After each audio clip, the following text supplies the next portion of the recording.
میں ہوں سلمان رشید اور یہ ہے ایک مسافر کی دنیا۔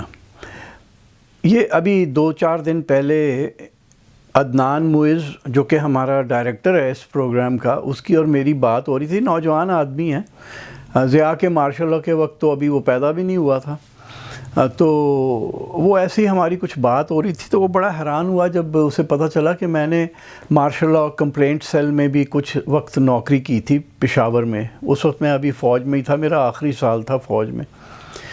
تو وہ اس نے جب پوری کہانی سنی تو کہنے لگا یہ تو داستان ایک مسافر کی ہے، یہ ضرور آپ سنائیں۔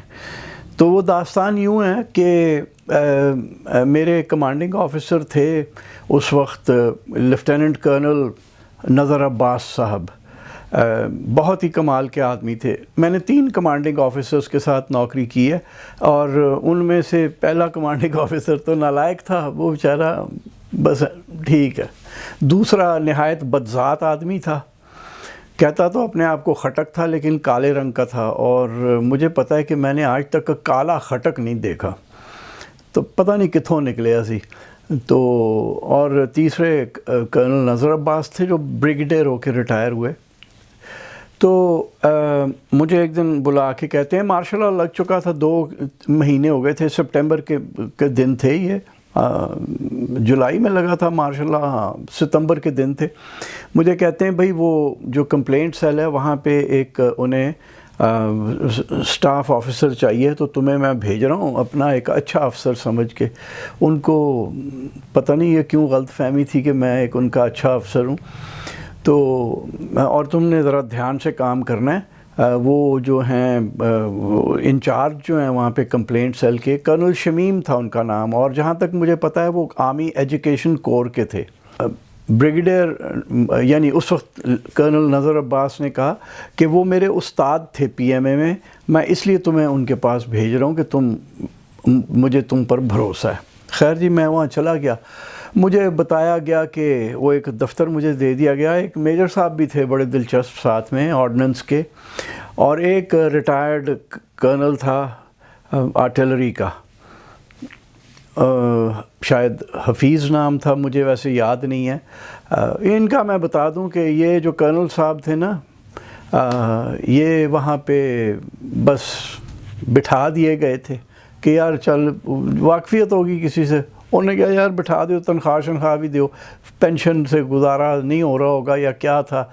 بہرحال وہ وہاں بیٹھے ہوتے تھے، ان کا کام کوئی نہیں تھا، ڈیسک صاف، کوئی نہیں، نہ بندہ آ جا سکتا تھا ان کے دفتر میں نہ کچھ، اور بس بیٹھے جی میں ایک چیز پئی ہوندی نا، پیا ہی ہوندا سی وہ کرنل اتھے۔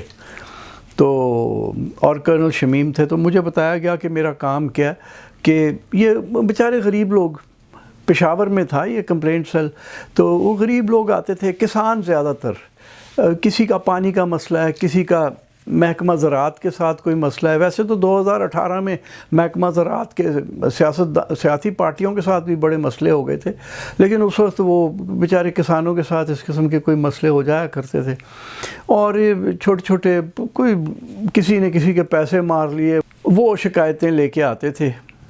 تو میرا کام یہ تھا کہ میں نے اس کو رجسٹر کر کے، ایک فارم تھی اس میں وہ سارا نام نمبر لکھ کے، وہ 2 کاپیاں بنتی تھیں اس کی، پتہ نہیں کاربن پیپر رکھ کے بناتے ہوں گے اس زمانے میں، تو اب تو کمپیوٹر پہ سارا کچھ ہوتا ہے، وہ میں ہاتھ سے لکھا کرتا تھا کہ شکایت کیا ہے اور کیا کرنا ہے، اور پھر وہ جو محکمہ جس نے ڈیل کرنا ہے، پولیس ہے یا سیکریٹریٹ میں کسی کو بھیجنا ہے، اس کو بھیج دیا جاتا تھا، اور ہر ایک کے اوپر لکھا ہوا تھا، چھپا ہوا جو فارم تھا اس کے اوپر لکھا ہوا تھا کہ 15 دن کے اندر اندر یہ مسئلہ حل ہوگا، یعنی حکم تھا سویلین افسروں کو کہ 15 دن کے اندر اندر یہ مسئلہ حل ہوگا۔ تو میں گیا، اور جیسے ایک 25 سال کے نوجوان کا ہوتا ہے، میں بے وقوف آئیڈیلسٹ تھا، تو میں گیا کہ چلو یار یہ غریب لوگوں کی جن کی کبھی کسی نے نہیں سنی، جو بیچارے وہ آگے دعائیں کس قسم کی دیتے تھے بیچارے کہ جی آپ کا بھلا ہو کہ ہمیں اس بلڈنگ کے اندر کسی نے گھس لینے دیا، ہمیں تو یہاں کو گیٹ کے پاس سے ہمیں ٹھڈے مار مار کے بھگا دیتے تھے، اور وہ تھی ایم پی ایز ہاسٹل تھا وہ، یعنی جہاں پہ ایم پی اے صاحبان رہتے ہیں دوسرے شہروں سے جو آتے ہیں اسمبلی کے لیے جب، تو وہ ان کی غریبوں کی یہ چھوٹی سی دعا تھی کہ آپ کا بھلا ہو کہ ہمیں اندر آنے کی اجازت مل گئی. پتہ نہیں ہم کس قسم کی قوم ہیں جی. تو خیر وہ جب 15 دن گزر گئے اور پہلے دن کا میرا کام تھا جو اس کا کوئی جواب نہ آیا، تو میں فون جو تھا وہ colonel Hafeez, retired colonel Hafeez جڑا اتھے بیٹھا ہے صرف نوٹ لے رہا سی، اس کے دفتر میں گیا اور میں نے وہ جو محکمہ تھا اس کو فون کیا. ظاہر ہے وہاں پہ کوئی ڈپٹی سیکرٹری سے بات ہو رہی تھی میری، اور میری 5 سال نوکری تھی اس وقت. ڈپٹی سیکرٹری کچھ سال تو سینئر ہوتا ہی ہوگا. میں سر کہہ کے مخاطب کیا اور میں نے کہا کہ جی یہ کام ایک رہ گیا تھا، یہ ابھی تک اس کا کوئی جواب نہیں آیا. تو وہ شریف آدمی ہوگا کوئی، مجھے تو نہیں اب نام بھی نہیں یاد، اس نے وہ کر دیا اور وہ کام ہو گیا. اور میں نے پھر یہ روٹین ہی پکڑ لی کہ جیسے جیسے وہ جو تھا بھیجی ہوئی تھیں اپلیکیشنز، اس طرح سے میں ان محکموں کو فون کرتا رہا اور میں نے انہیں کہنا کام کرانے شروع کر دیے. وہ یہ بات کرنل حفیظ کو پسند نہیں آئی. ایک دن میں گیا تو مجھے کہتے ہیں تم نے کیا مذاق بنایا ہوا ہے، تم روز آ جاتے ہو ادھر آ کے فون کرنا شروع کرتے ہو، تمہیں کس نے کہا ان کو فون کرو؟ میں نے کہا سر وہ 15 دن ہم نے انہیں دیے ہوئے ہیں، کوئی جواب نہیں آتا تو ظاہر ہے پھر کام تو ہونا چاہیے نا جو ہم انہیں کہہ رہے ہیں کہ وہ کریں. اور یہ تمہارا کام نہیں ہے، تم اپنا وہ کام کرو. اور کیا تم انہیں 2 ٹکے کے یہ سویلینز ہیں تم سر کرتے رہتے ہو ہیں، یہ کوئی طریقہ ہے؟ اچھا بھلا انہوں نے مجھے جھاڑا. تو میں بتاتا چلوں کہ اس وقت میں ڈیموٹ ہوا تھا، میں کپتان سے لیفٹیننٹ ہوا تھا. میں 2 بار کپتان بنا ہوں زندگی میں فوج میں. تو وہ میں ڈیموٹ ہوا تھا، لیفٹیننٹ تھا. انہوں نے مجھے اچھا بھلا جھاڑا کہ یہ بالکل فضول بات ہے اور کل سے تم نے یہاں نہیں آنا فون کرنے، بند کرو یہ فضول کا کام. تو میں نے کہا تو پھر میرا کام کیا ہے، یہ صرف یہ کلرکی کرنا کہ ہاں تمہارا کام یہ ہے؟ میں نے کہا یہ کسی یونٹ سے کلرک منگوا لیں، پھر وہ کر لے گا، میرے سے بہتر کر لے گا، اس کی لکھائی بھی اچھی ہوگی میرے سے. تو میں تو ویسے ہی سوچا ہوا تھا کہ میں نے فوج میں نوکری نہیں کرنی. تو اور یہ ایک ریٹائرڈ گھو تھا، کوئی مفتے کی کھانے آیا ہوا تھا. اچھی بھلی ہماری وہاں پہ تو میں ہوئی. تو ایک سٹیج پہ کرنل صاحب نے مجھے کہا گیٹ آؤٹ آف ہیئر. تو میں گیٹ آؤٹ ہو گیا. دروازہ جاتے ہوئے میں نے ٹھا کر کے مارا کہ لے پھر، یہی کر سکتا تھا.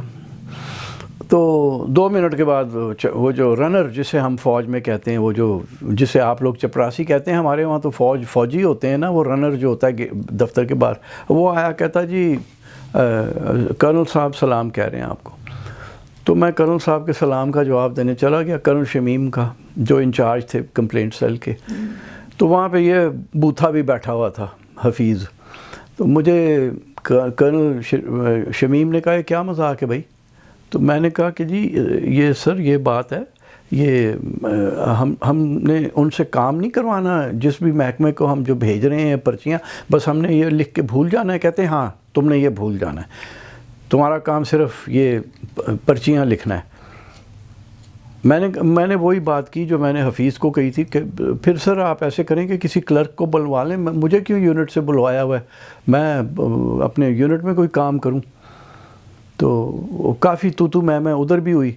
انہوں نے بھی مجھے گیٹ آؤٹ کا، انہیں سلوٹ میں نے کیا اور میں واپس جو نکلا تو ادھر بھی میں دروازہ ٹھا کر کے مار کے آیا. دفتر میں آیا، جو میری کو 2-4 چیزیں تھیں وہ اٹھائیں میں نے اور یونٹ آ گیا اپنی. میں جب یونٹ کے گیٹ سے داخل ہوا ہوں تو کرنل نظر عباس ورانڈے میں ٹہل رہے تھے اور سگریٹ پی رہے تھے. تو میں سمجھ گیا کہ فون آ چکا ہے پہلے ہی. تو مجھے دیکھ کے کہتے ہیں ہاں کر رہے ہو کام؟ میں نے کہا جی سر. ادھر آؤ میرے دفتر میں. لے گئے مجھے کہ کیا ہوا تھا؟ میں نے کہا سر یہ میں نے سارا ماجرا انہیں سنایا. میں نے کہا جی اگر پھر صرف کلرکی کرنی ہے، صرف وہ پرچیاں ہی بھرنی ہیں تو کسی کلرک کو بٹھائیں، ایک لیفٹیننٹ کو بٹھانے کی کیا ضرورت ہے؟ کرنل نذر عباس بہت شاندار آدمی تھے، فوت ہو گئے ہیں. تو وہ مجھے کہتے ہیں اچھا چلو جاؤ، ٹھیک ہے ختم. اور اس دن پھر وہ میں نے طے کر لیا، ستمبر کا مہینہ تھا، طے کر لیا کہ یہ جو ضیاء کا مارشاء اللہ ہے یہ ٹوٹل ایک سکیم ہے.